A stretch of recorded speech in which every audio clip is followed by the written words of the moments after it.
नमस्कार, मी गिरीश निकम साम रिपोर्ट मध्ये आपल्या सर्वांचं स्वागत। राज्यभरात घडलेल्या अनेक महत्त्वाच्या बातम्यांचा वेध आपण घेणार आहोत। सुरुवातीलाच एक महत्त्वाचा राजकीय रिपोर्ट छगन भुजबळ यांच्या बाबत। छगन भुजबळ आणि भाजपची जवळीक वाढत चाललेली आहे। अमित शहांच्या नाशिक दौऱ्यात नेमकं असं काय घडलं की भुजबळांचा भाजप प्रवेश प्रशस्त झालाय? अमित शहांनी असं काय केलं की भुजबळ भारावून गेले? त्यावरचा हा विशेष रिपोर्ट। भुजबळ दादांची साथ सोडणार,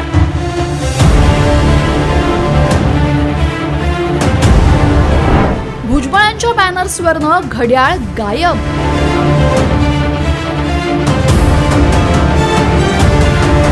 शहांकडून मान, जवळच्या खुर्चीवर विराजमान।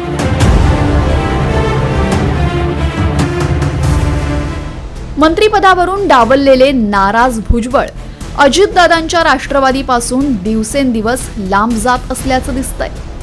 कारण मालेगावात केंद्रीय गृहमंत्री अमित शहांच्या स्वागतासाठी लागलेल्या भुजबळांच्या बॅनर्सवरनं राष्ट्रवादी काँग्रेसची घड्याळ आणि दादांचा फोटोही गायब होता। तर भाजपासोबत त्यांची जवळीक वाढत चालल्याचंही दिसतंय। केंद्रीय गृहमंत्री अमित शहांच्या नाशिक दौऱ्यात हे प्रकर्षानं जाणवलं। मालेगावमध्ये झालेल्या सहकार परिषदेला केंद्रीय गृहमंत्री अमित शहांनी हजेरी लावली। एवढंच नाही तर दूर बसलेल्या भुजबळांना थेट आपल्या शेजारची खुर्ची देत शहांनी जवळ बोलावून घेतलं।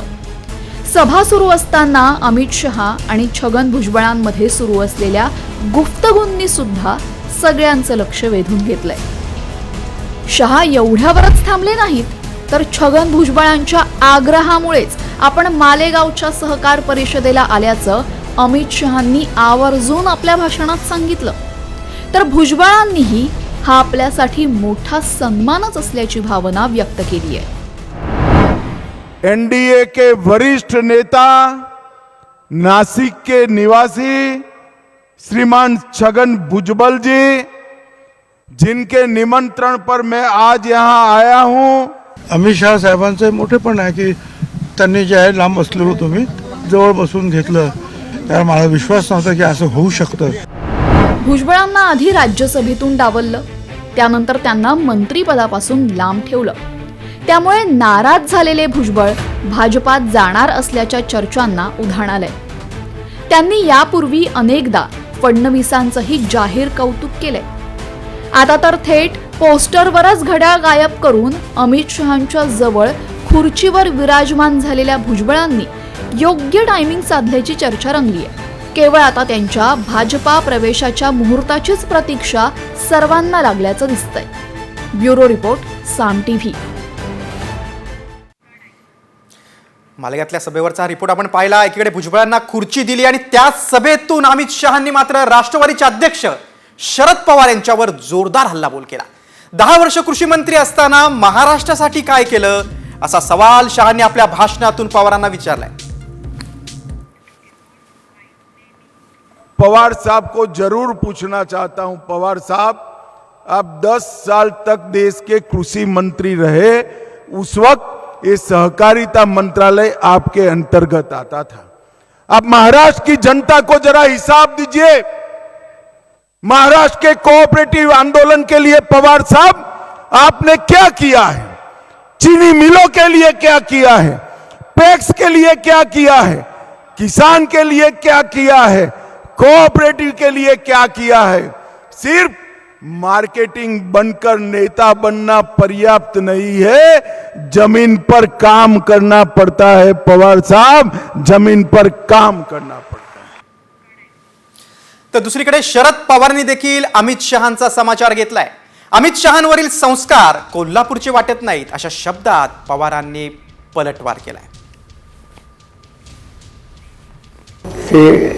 त्यांचा बोलण्याचा एकंदर टोन जो आहे तो अतिचुकाचा आहे। देशाचा गृहमंत्री काही तास ठेवून भाष्य करेल अशी अपेक्षा असते, पण त्याची परिस्थिती तिथून काही येत नाही।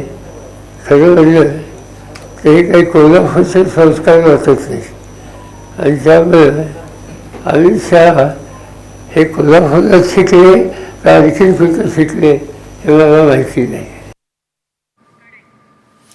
शहा पवार यांच्यातील टीका टिप्पणीची बातमी आपण पाहिली. आता बातमी आहे शिवप्रेमींच्या छावा सिनेमाला विरोधाची. विकी कौशल आणि रश्मिका मंदाना यांची भूमिका असलेला संभाजी महाराजांच्या जीवनावरील छावा चित्रपट वादाच्या भोवऱ्यात सापडलाय. या चित्रपटातील कोणत्या दृश्यांवर आक्षेप आहेत आणि कुणी चित्रपटाचं समर्थन केलंय त्यावरचा हा स्पेशल रिपोर्ट. छत्रपती संभाजी महाराजांवरचा चित्रपट वादात.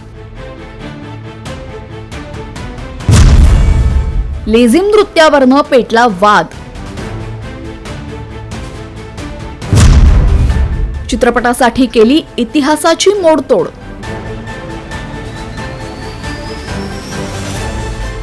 ही दृश्य आहेत छत्रपती संभाजी महाराजांच्या जीवनावर आधारित छावा या चित्रपटातील. ये संग्राम एक स्वराज बनाने का प्रयत्न है. स्वराज हरे. या दृश्यांवरनं आता नवा वाद पेटलाय. कुठलाही ऐतिहासिक चित्रपट आला की त्यासोबत वाद हा ठरलेला. मात्र महाराष्ट्राची अस्मिता असलेल्या छत्रपती संभाजी महाराजांच्या जीवनावर आधारित छावा या चित्रपटात छत्रपती संभाजी महाराज आणि महाराणी येसुबाई यांना एकत्र नाच करताना दाखवलंय. हौसले परिवार का हर पुरुष पहाड़ी तूफान है तो जिसकी आणि यावरच आता तीव्र आक्षेप घेतला जातोय. छावा चित्रपटामध्ये छत्रपतींना नाचवताना दाखवणं हा छत्रपतींचा अवमान आहे हे दिग्दर्शकाला कळत नाही का? दिग्दर्शकाचं, निर्मात्याचं किंवा कलाकारांचं डोकं फिरलंय का? संभाजी राजे लेझिम खेळताना नाचतात हे कुठल्या पुस्तकातून घेतलंय? छावा चित्रपटातील संभाजी महाराजांचा नाच वगळण्याची मागणी जोर धरत असतानाच छोट्या गोष्टींवरनं वादंग निर्माण करण्याची आवश्यकता नसल्याचं खासदार अमोल कोल्हेंनी म्हटलंय. तर युवराज संभाजीराजे छत्रपतींनी चित्रपट पाहून निर्णय घेणार असल्याची सावध प्रतिक्रिया दिली आहे. की छावाच्या संपूर्ण टीमनं सुद्धा छत्रपती संभाजी महाराजांचा दैदिप्यमान इतिहास, त्या इतिहासाला कुठेही गालबोट न लावता त्या इतिहासाशी कोणतीही प्रतारणा न करता समोर आणला असेल अशी अपेक्षा. आणि जर ही अपेक्षा पूर्ण झाली असेल तर मला वाटतं इतर कोणत्याही छोट्या गोष्टींवरून याविषयी वादंग निर्माण करण्याची आवश्यकता व्यक्तिगत मला तरी वाटत नाही. की छत्रपती संभाजी महाराज लेझिम खेळताना किंवा लेझिम खेळत असताना डान्सच्या स्वरूपात खेळताना, तर लेझिम ही आपली सांस्कृतिक ठेव आहे आणि लेझिम खेळणं काही चुकीचं नाही आहे. पण ते गाण्याच्या स्वरूपात आपला आनंद उत्सव साजरा करत असताना हे सिनेमॅटिक लिबर्टी कितपत योग्य आहे कितपत योग्य नाही ह्याच्यावर जरा चर्चा होणं गरजेचं आहे. अनेक चित्रपट प्रदर्शित होण्यापूर्वी त्यातील ऐतिहासिक दृश्यांवरनं वाद पेटत असतो. मात्र सिनेमॅटिक लिबर्टीच्या नावाखाली इतिहासाची मोडतोड आणि लोकांच्या भावनेशी खेळणं योग्य आहे का असा सवाल छावा चित्रपटातील वादग्रस्त दृश्यांच्या निमित्ताने उपस्थित होतोय. ब्युरो रिपोर्ट, साम टीव्ही न्यूज. छावावरून वाद रंगलेला असतानाच आता बातमी आहे राज्यात गाजत असलेल्या कराड प्रकरणाची. वाल्मिक कराडच्या सांगण्यावरून महादेव गित्तेवर हल्ला झाल्याचा आरोप आमदार जितेंद्र आव्हाड यांनी केलाय. आव्हाडांकडून महादेव गित्तेचा एक व्हिडिओ सोशल मीडियावर शेअर करण्यात आलाय. तर सरपंच बापू आंधळे हत्या प्रकरणावरून हल्ला गीतेंवर झाल्याचा आरोप आव्हाडांनी केलाय. दरम्यान वाल्मिक कराडच्या सांगण्यावरूनच आपल्यावर गोळीबार झाला, व्हिडिओच्या माध्यमातून महादेव गित्तेने हा आरोप केलाय.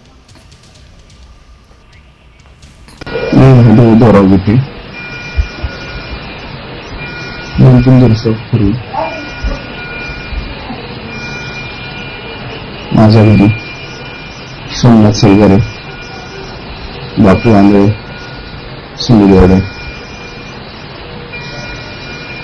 हे तिघजण आल्याच्या नंतर मला म्हणाले की वाल्मिकांनाचं काम का करत नाहीस किंवा जीव मारायला सांगितलं. मी त्यांच्या हाताकडून विनवणी करून त्यांना तिथे पाठवून दिला. पाठवून दिल्याच्या नंतर ते मला जाता जाता एवढं म्हणले, आज संध्याकाळी तुला आम्ही ठार मारणार आहे आणि तुझा बाप बघून किती याला पण कुठवायची तयारी झाली आहे. ते तिथून निघून गेले. त्यानंतर 1-1.5 तासापूर्वी, त्या 1-1.5 तासानंतर तिथून पुढे माझा शेजारी बाबासाहेब याचा कॉल आला आणि त्यांनी सांगितलं की तुला महादेव गीतेनं आपल्यावरची अपभीती सांगितली, आपण पाहिली. पुढच्या रिपोर्टकडे. सरपंच हत्या प्रकरणानंतर बीडमध्ये महादेव मुंडे हत्या प्रकरण चर्चेत आलंय. तर या प्रकरणात वाल्मिकचा मुलगा सुशील कराडवर आमदार सुरेश धस यांनी आरोप केलाय.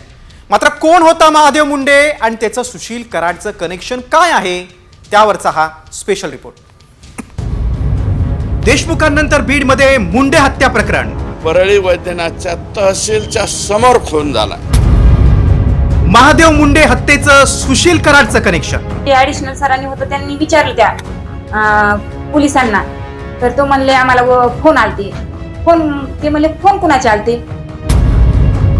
वाल्मिक नंतर धसांच्या टार्गेटवर ज्युनियर कराड. आका आणि आणखी कोणीतरी सांगितलं हे आरोपीच अटक करायचे नाही.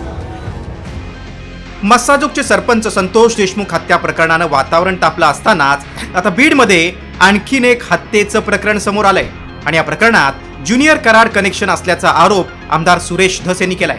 महादेव मुंडे हत्या प्रकरणात धसांनी थेट वाल्मिकचा मुलगा सुशीलचं नाव घेत खळबळजनक आरोप केले. त्यामुळे वाल्मिक पाठोपाठ मुलगा सुशील कराडच्याही अडचणी वाढण्याची शक्यता आहे. मात्र हत्या झालेले महादेव मुंडे कोण आहेत ते पाहूया.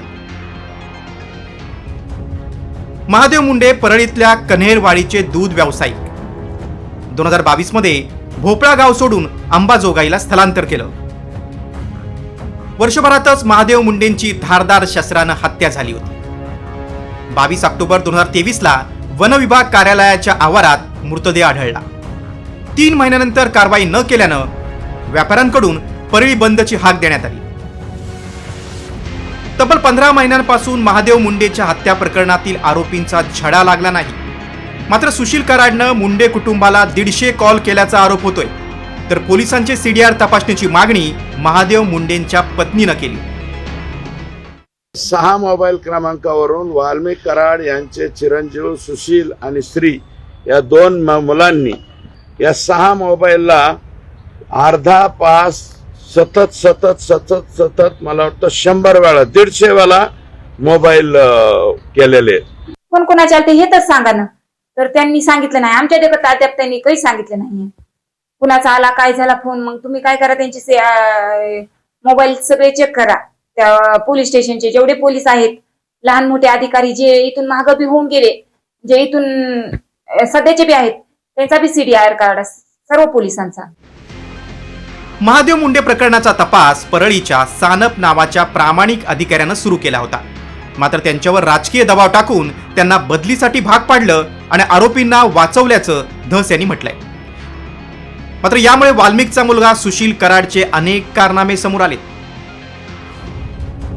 मॅनेजरच्या घरात घुसून मुलीला मारहाण, रिव्हॉल्व्हरचा धाक दाखवून मॅनेजरकडून ट्रक, सोनं आणि प्लॉट हडपल्याचा आरोप. सुशील कराडकडे अवैध बंदूक असल्याचंही उघड. सरपंच संतोष देशमुख हत्या प्रकरण SIT कडे वर्ग केलंय. तर आता महादेव मुंडे हत्या प्रकरण गुन्हे शाखेकडे वर्ग करण्याची मागणी धस यांनी पोलीस अधीक्षक कौवत यांच्याकडे केली. एवढंच नाही तर 15 दिवसात या आरोपींच्या मुसक्या आवळण्याची मागणी धस यांनी केली. त्यामुळे आता वाल्मिक कराड पाठोपाठ ज्युनियर कराडलाही जेरबंद केलं जाणार का, याकडे लक्ष लागलंय. ब्युरो रिपोर्ट, साम TV न्यूज. पुढची बातमी वाल्मिक कराड बाबतच आहे. बीड खंडणी प्रकरणातील आरोपी वाल्मिक कराडला आता पोटदुखीमुळे आणि छातीचा CT स्कॅन करण्यासाठी जिल्हा रुग्णालयाच्या ICU मध्ये दाखल करण्यात आलंय. मात्र यावेळी इतर रुग्णांना दुसरीकडे हलवल्याचं समोर आलंय. त्यावरून आता भाजपचे आमदार सुरेश धस यांनी नाराजी व्यक्त केली.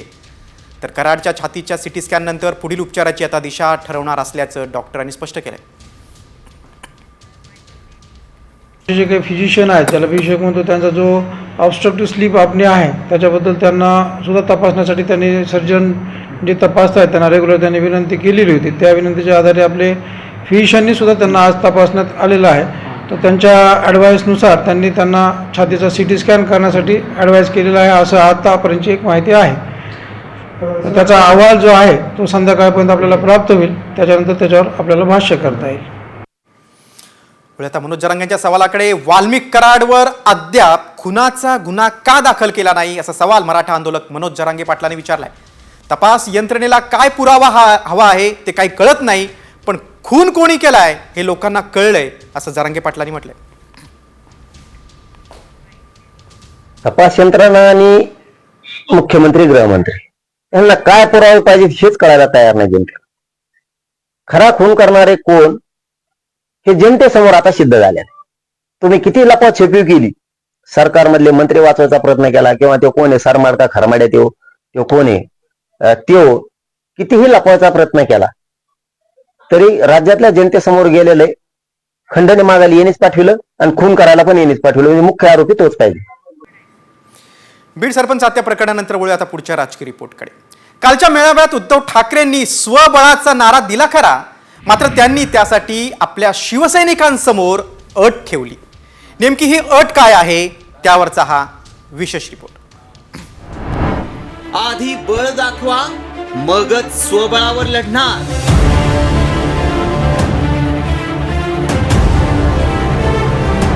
स्वबळासाठी ठाकरेंची शिवसैनिकांसमोर अट. काँग्रेसकडून स्वागत, पवारांना आघाडीचा विश्वास.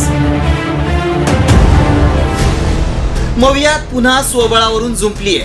उद्धव ठाकरेंनी मातोश्रीवर घेतलेल्या जिल्हा प्रमुखांच्या बैठकीत स्वबळाचा नारा दिलाय, कारण राज्यातल्या सर्वच पदाधिकाऱ्यांनी तसा आग्रह धरलाय.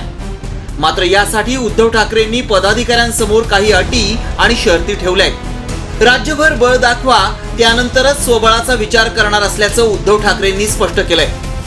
बैठकीत नेमकं काय झालं पाहूया. स्वबळाच्या संकेतानंतर ठाकरेंनी जिल्हा प्रमुखांना मार्गदर्शन केलंय. राज्यभर बळ दाखवा, मगच स्वबळाचा निर्णय घेऊ, असंही त्यांनी सांगितलंय. पक्षवाढीसाठी ग्रामीण भागात नेतृत्व तयार करणं गरजेचं आहे. स्थानिक नेतृत्वाला सक्षम करणं गरजेचं असल्याचं काही नेत्यांनी बैठकीत सांगितलं. तसंच संपर्क प्रमुखांचा अवाजवी हस्तक्षेपही कमी करण्याची मागणी नेत्यांनी केली आहे. बाळासाहेबांच्या जयंती निमित्तानं घेतलेल्या मेळाव्यातही उद्धव ठाकरेंनी जाहीरपणे ही भूमिका मांडली होती. अजून निवडणूक जाहीर झालेली नाही, पण मला तुमची जिद्द बघू द्या, तुमची तयारी बघू द्या.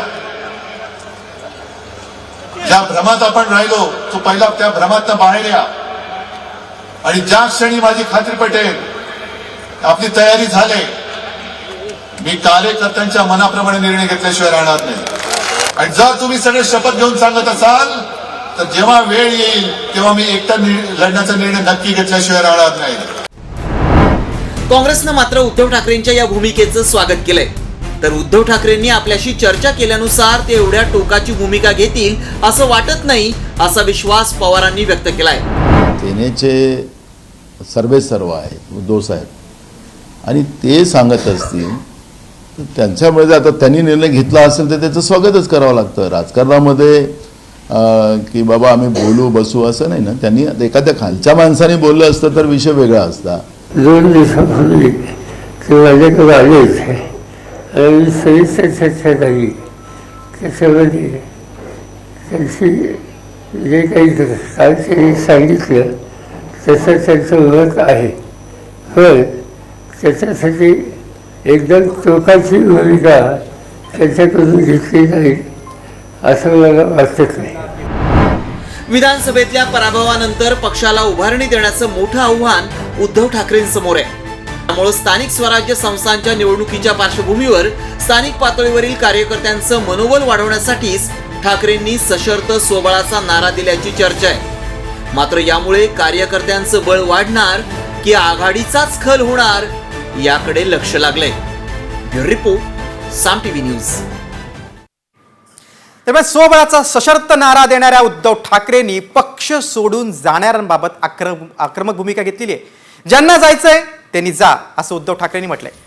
आपल्याच पक्षातील काही लोक तुम्हाला फोन करत असतील तर त्यांना नंबर माझा द्या, मी त्यांचा समाचार घेतो, अशी आक्रमक भूमिका ठाकरेंनी घेतली आहे.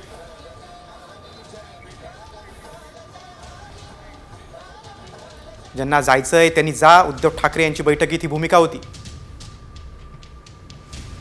बाळासाहेब ज्या पद्धतीने लढले तसंच मी लढणार, असा निर्धार उद्धव ठाकरेंनी व्यक्त केला. ही लढाई अशी मी अर्ध्यात सोडून मैदान सोडणारा नाही, असे ते बोलले. पक्षात काय राहिले नाही, आमच्याकडे या म्हणतायत, त्यांचा नंबर द्या,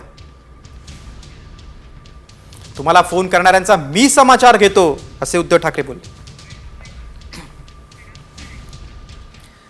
पुढच्या बातमीकडे 15 फेब्रुवारीला आता एकनाथ शिंदे यांच्या उपस्थितीत आणखी ठाकरे गटाच्या पदाधिकाऱ्यांचे आणि माजी आमदारांचे पक्षप्रवेश होतील असा दावा उद्योगमंत्री उदय सामंत यांनी केलाय.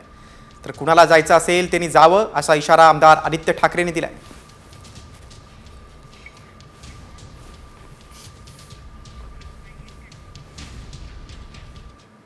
परंतु 15 तारखेला या सगळ्या प्रातिनिधिक पक्ष प्रवेशाच्या पार्श्वभूमीवर माननीय एकनाथ शिंदे साहेब येत आहेत.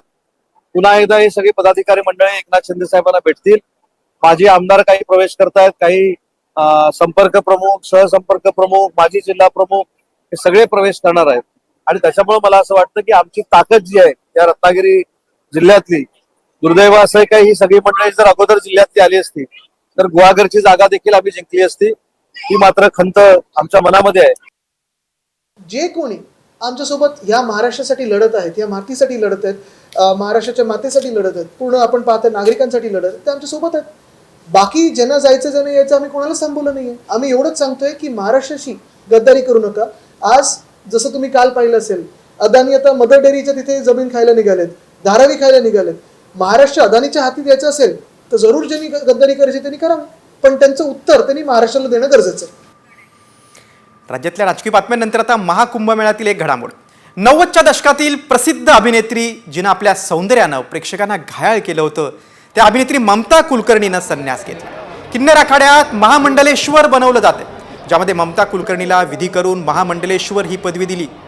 जुन्या आखाड्याचे आचार्य नारायण त्रिपाठी यांनी ममता कुलकर्णीला भिक्षा दिली. संन्यास धारण केल्यानंतर ममता कुलकर्णीने भगवे वस्त्र धारण केलेत. ममता कुलकर्णी आता श्री यमाई ममता नंदगिरी नावानं ओळखली जाईल. पाहूया या संदर्भातला एक खास रिपोर्ट. अभिनेत्री ममता ते संन्यासी महामंडलेश्वर.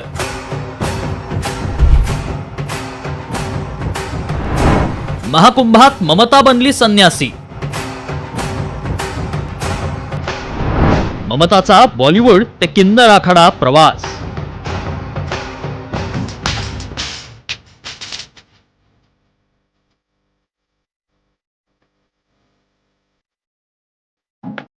तुम्हाला ममता कुलकर्णी आठवते का? 90च्या दशकात जिनं नव्या पिढीला वेड लावलं. तरुणांनाच नाही तर काही राजकारण्यांनाही तिनं घायाळ केलं होतं. मात्र ती अचानक